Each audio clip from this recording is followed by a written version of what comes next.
দেবদাস চক্রবর্তী এটা কি কারো নাম হতে পারে না? এই দেবদাস চক্রবর্তী আমাদের বঙ্গবন্ধু যদি আমাদের বাঙালি জাতির পিতা না হইতো, তাহলে এবারে এই দেবদাস চক্রবর্তীও তো বাঙালি জাতির পিতা হতে পারতো।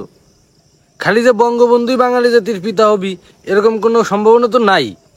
কিন্তু আমরা জানতে চাই যে আসলে দেবদাস চক্রবর্তী কি বঙ্গবন্ধু কিনা। আর সেই জন্যই কি শেখ হাসিনারে ভারত এইভাবে আগলায় রাখতেছে, এইভাবে প্রোটেকশন দিতেছে?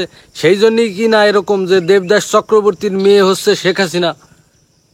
তো এটা আমরা জানবো না? এটা আমাদের জানার দরকার, খুবই প্রয়োজন জানার, যে দেবদাস চক্রবর্তী আমরা যারা জাতির পিতা হিসেবে মানছি, বাঙালি জাতির পিতা, হ্যাঁ, আমরা আদম আলাইসাল্লামকে নামাই না, এই বঙ্গবন্ধু শেখ মুজিবুর রহমান দেবদাস চক্রবর্তীকে আমরা মানছি। তো সেটা আমাদের জানার প্রয়োজন আছে যে আমরা কারে জাতির পিতা হিসেবে মানলাম।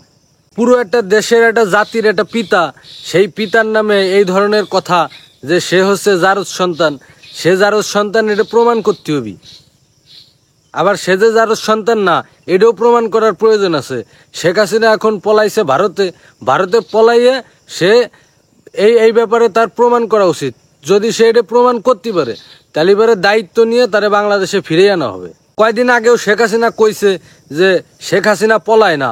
এই উবাইদুল কাদের বলছে যে আমি কখনো পলাবো না, প্রয়োজনে ফখরুল সাহেবের বাসায় গিয়ে উঠবো। হ্যাঁ, আর এখন কাউরে খুঁজে পাওয়া যাইতেছে না। কোথায় সেই দেবদাস চক্রবর্তী, বঙ্গবন্ধু শেখ মুজিবুর রহমান বাঙালি জাতির পিতা?